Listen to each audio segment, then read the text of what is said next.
یہ چھوٹی چھوٹی نشانیاں پاک پیغمبر صلی اللہ علیہ وآلہ وسلم نے بیان فرمائی ہے۔ خود پاک پیغمبر صلی اللہ علیہ وآلہ وسلم کا اس دنیا میں آنا، آپ صلی اللہ علیہ وآلہ وسلم کا عرب کو فتح کرنا، مکہ کو فتح کرنا، مدینہ کی طرف ہجرت کرنا، یہ ساری قیامت کی نشانیاں ہیں۔ بڑی نشانیوں میں سے جو پہلی نشانی ہے وہ خروج دجال کی ہے کہ قیامت آنے سے پہلے اس کی بڑی بڑی نشانیاں بھی ہیں۔ اس میں سب سے پہلے جو نشانی پوری ہوگی وہ دجال کی آمد ہوگی۔ دجال کون ہے؟ دجال یہودی ہوگا، یہودی مذہب کا پیروکار ہوگا، اور یہ وہ ہے جس کے لیے یہودی انتظار کر رہے ہیں، اور یہودی یہ سمجھتے ہیں کہ یہ مسیحی دجال جب آئے گا تو یہ ہمارے ملک کو، ہماری سلطنت کو اور زیادہ وسیع کرے گا اور ہمیں اور زیادہ بڑا ملک ملے گا اور زیادہ ترقی ملے گی، اور وہ واقعہ ہی آ کر اس دنیا کے اندر قتل و خون کا ایک ایسا بازار گرم کرے گا کہ آپ صلی اللہ علیہ وآلہ وسلم نے ارشاد فرمایا کہ اس دنیا کے اندر قیامت سے پہلے ایک وقت ایسا بھی آئے گا کہ ایک پرندہ ہوا میں اڑ رہا ہوگا، وہ تھک کر پیاس کی وجہ سے نیچے اترنے لگے گا تو نیچے دیکھے گا تو لاشیں پڑی ہوں گی، وہ یہ سوچے گا کہ یہاں لاشیں پڑی ہیں، میں آگے جا کے اتروں گا۔ وہ پرندہ اڑتے اڑتے تھک کے گر جائے گا، لیکن جب گرے گا تب بھی کسی نہ کسی لاش پہ گرے گا۔ تو قیامت سے پہلے ایسی گمسان کی ایک لڑائی ہوگی اور اس میں اتنے لوگ مارے جائیں گے، لیکن پاک پیغمبر صلی اللہ علیہ وآلہ وسلم نے یہ ساری چیزیں ہم لوگوں کو ڈرانے کے لیے نہیں بتائیں، بلکہ اس لیے بتائیں کہ ہم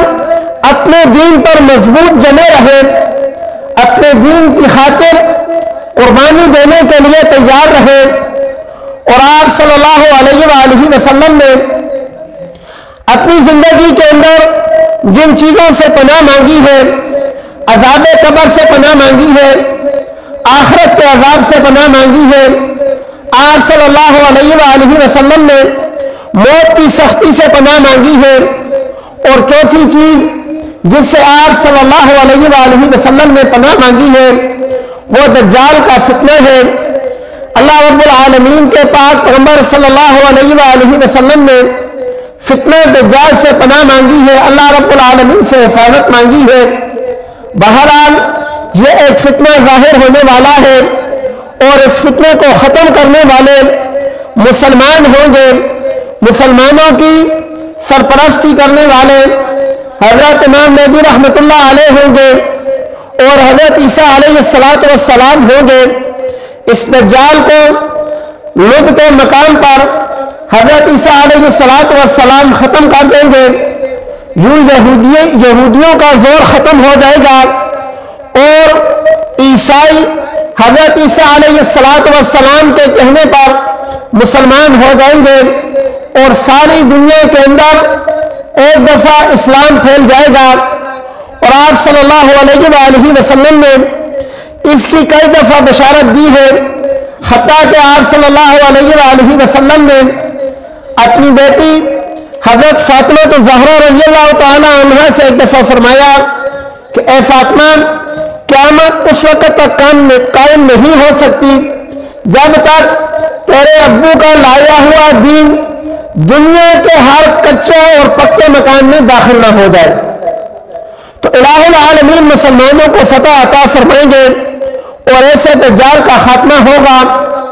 لیکن آپ صلی اللہ علیہ وآلہ وسلم نے دجال کے فتنے سے پناہ مانگی ہے۔ سورہ کہف کے اندر بھی اللہ رب العالمین نے تاثیر رکھی ہے، جو بندہ سورہ کہف کی جمعے والے دن تلاوت کرتا ہے، علماء حضرات فرماتے ہیں کہ الہ العالمین اس کو دجال کے فتنے سے محفوظ فرمائیں گے۔ اللہ رب العالمین ہم سب کو پاک پیغمبر صلی اللہ علیہ وآلہ وسلم کی سنتوں کے مطابق زندگی گزارنے کی توفیق عطا فرمائے۔